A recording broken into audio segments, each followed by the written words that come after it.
कोलकाता के RG Kar medical hospital में 31 साल की रेजिडेंट डॉक्टर के रेप और मर्डर केस ने पूरे देश को हिलाकर रख दिया।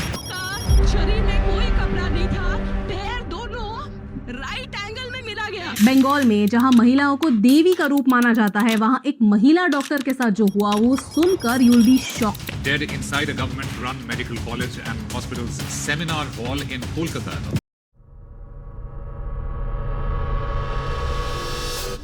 आज मैं जब क्लास में पढ़ा रहा था बच्चों को, तो ऐसे ही किसी बात पर मैंने पूछ लिया कि बताओ यार, अबला का मतलब क्या होता है। तो पता है बच्चों ने क्या जवाब दिया? सर, नारी। ये है हमारे यहाँ की मानसिकता। हमारे दिमाग में ये कूट कूट के भरा हुआ है कि जो नारी है वो अबला है, मतलब उसके अंदर कोई बल नहीं है, उसका चाहे जो कोई दमन कर सकता है। और ये बात क्यों ना हो यार हमारे दिमाग के अंदर, क्योंकि जो इंसिडेंट्स हो रहे हैं हमारे आसपास वो इशारा भी तो इसकी तरफ ही कर रहे हैं। बेटी बचाओ, बेटी पढ़ाओ, बेटी बचाओ सुनते हैं ना हम लोग। क्यों बेटियों के बारे में नारे बनाने पड़ते हैं? सोच के देखो आप। पैदा होती है बेटियां तो मार दिया जाता है। क्यों मार दिया जाता है? कि यार ये बड़ी होंगी तो इनकी रिस्पॉन्सिबिलिटी कौन उठाएगा, कौन इनकी इज्जत को लुटने से बचाएगा, कौन इनका ख्याल रखेगा, कौन इनकी सुरक्षा करेगा। क्यों भाई इतनी चिंता क्यों करनी पड़ रही है? देखो अपने चारों तरफ उठा के क्या हो रहा है चारों तरफ। आप देख रहे हो कि बहुत सारे शहर ऐसे हैं इंडिया के जहां पर लड़कियां एक खास समय के बाद में बाहर नहीं निकल सकती, क्योंकि जब वो बाहर निकलेगी तो उन पर फप्तियां घसी जाएगी, उनके ऊपर तरह तरह की बातें होंगी। और कहीं ना कहीं बहुत सारे लोग तो ऐसे भी हैं जो कि जब रेप जैसा कोई इंसिडेंट होता है तो उसके लिए भी लड़कियों को जिम्मेदार ठहराते हैं। अब जैसे मैं कलकत्ता के एग्जाम्पल की बात करूं, जिसकी वजह से मैं ये वीडियो बना रहा हूं, क्या कमी थी उस लड़की के अंदर? सोचो उसने कितना संघर्ष किया होगा यार। जब वो पैदा हुई थी तब उसने संघर्ष किया होगा, फिर जब वो बड़ी हुई तब उसने संघर्ष किया होगा, जब वो सयानी हुई होगी तब उसने संघर्ष किया होगा, न जाने लोगों की क्या क्या बातें सुनी होगी। फिर भी उसने अपने दिमाग को शांत बनाए रखा, फोकस बनाए रखा, और उसने नीट जैसा, आप सब जानते हो कितना टफ एग्जाम है, कितना भयंकर कंपटीशन है, उसको उसने क्रैक किया। एक रिस्पेक्टेबल इंस्टीट्यूट से उसने एमबीबीएस कवर किया। उसके बाद में वो देश की सेवा कर रही थी यार। 36 घंटे रेजिडेंट डॉक्टर्स जो होते हैं उनको काम करना पड़ता है। क्या कमी थी उस लड़की की? क्या कहना चाहेगा ये समाज अब उस लड़की को? अब तो आप ये भी उंगली नहीं उठा सकते कि उसने छोटी ड्रेस पहन रखी थी, वो रात में पार्टी कर रही थी, वो शराब पीकर बाहर निकली हुई थी। नहीं ना। क्या उम्मीद कर सकते हैं हम इस समाज से? आप कहने को ये सब बातें कहते हो, लेकिन कहीं ना कहीं जब आपसे पूछा जाता है कि अबला कौन है, तो आपका जवाब आता है नारी। यानी कि कहीं ना कहीं ये जो कमी है ना, ये सिस्टम की कमी नहीं है, ये मानसिकता की कमी है। और सिस्टम शायद बदला जा सकता है ना? सिस्टम के अंदर बदलाव किए जा सकते हैं बहुत आसानी से, लेकिन मानसिकता के अंदर बदलाव कौन करेगा? क्योंकि कोई उसके बारे में तो बात ही नहीं करता। जब इंसिडेंट होते हैं ऐसे तो लोग बस केवल और केवल पॉलिटिकल मुद्दा बना देते हैं इसको। पार्टीज जो है वो आपस में एक दूसरे के ऊपर लांछन लगाने लगती है। कौन उठाएगा ये जिम्मेदारी कि यार कोई तो बात करे मानसिकता के बारे में, कोई तो बात करे उस फंडामेंटल सॉल्यूशन के बारे में जो कि शायद लॉन्ग टर्म के अंदर इन सब चीज़ों को रोक सकता है। सर, क्या है लॉन्ग टर्म सॉल्यूशन?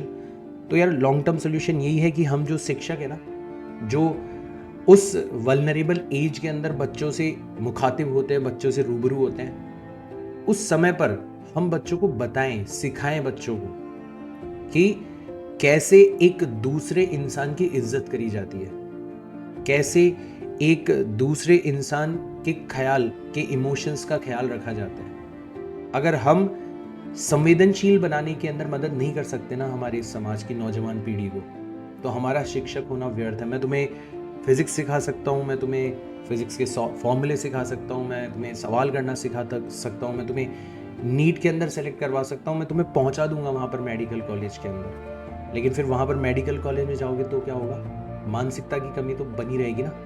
हो सकता है ऐसा ही कुछ इंसिडेंट हो, आज से 10-12 साल पहले भी हुआ था, तब भी बहुत हो हुल्ला हुआ था, और एक बार के लिए लगा भी था कि यार अब लोगों के अंदर इतनी संवेदनशीलता आ गई कि लोग शायद अब कहीं ना कहीं अपने बच्चों को, जब उनकी परवरिश हो रही होगी, तो ये सिखाएंगे कि कैसे लड़कियों की इज्जत करी जाती है, कैसे समाज में किसी भी वर्ग की इज्जत करी जाती है। मैं लड़कियों की बात नहीं कर रहा, लेकिन वही ढाक के तीन पात मतलब आज शायद 12-15 साल हो चुके हैं उस इंसिडेंट को, और आज भी अबला कौन है? नारी। तो अब ये जो शर्मनाक बात है ना हमारे इस समाज की, ये शायद नहीं मिट सकती, लेकिन इसको मिटाने का प्रयास हम करना जारी रखेंगे। हम सबसे पहले तो उस नौजवान लड़की, उस नौजवान ब्रेव गर्ल के सपोर्ट के अंदर खड़े हैं जिनके साथ में ये अत्याचार हुआ है, और हम उनके परिवार के साथ में खड़े हैं कि हम सब पूरे अंत तक फाइट करने को तैयार हैं इस सिस्टम के खिलाफ में। लेकिन कहीं ना कहीं हम ये रिस्पॉन्सिबिलिटी भी लेते हैं कि we all have to work for it, we all have to work to provide right education, not for the subjects but also for the sensitivity that you should have. आप एक सेंसिटिविटी डेवलप करो, एक संवेदनशीलता develop करो कि हर इंसान को किसी दूसरे इंसान के खिलाफ कुछ भी करने से पहले एक बार ये एहसास हो जाए कि यार अगर ये काम मेरे साथ में हुआ होता ना तो मुझे कितना बुरा लगता, मुझे कैसा लगता।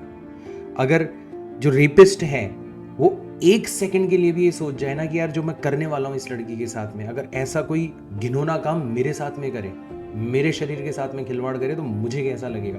एक सेकंड भी अगर वो सोच जाए ना इस चीज़ को, एक सेकंड के लिए भी उसकी ये संवेदनशीलता जाग जाए ना, तो शायद रेप नहीं कर पाएगा वो। ठीक है, तो बस यही कहना चाहता हूँ यार इस वीडियो के माध्यम से कि अपने आसपास कोई भी तुम्हें फप्तियाँ कसता हुआ नजर आए, लड़कियों के ऊपर इधर उधर अनर्गल बातें करता हुआ नजर आए, तो उसकी हंसी में हंसी उड़ाने की ज़रूरत नहीं है, खीखी खीखी करने की ज़रूरत नहीं है उसके साथ में। उसको एहसास दिलाओ कि जिस इंसान के बारे में तुम बात कर रहे हो, जिस इंसान के ऊपर तुम फप्तियाँ कस रहे हो, उस इंसान की एक एग्जिस्टेंस है, उस इंसान का एक अस्तित्व है जिसके साथ में तुम खिलवाड़ करने की कोशिश कर रहे हो, और ये बहुत बुरी चीज़ है, बहुत बुरी चीज़ है।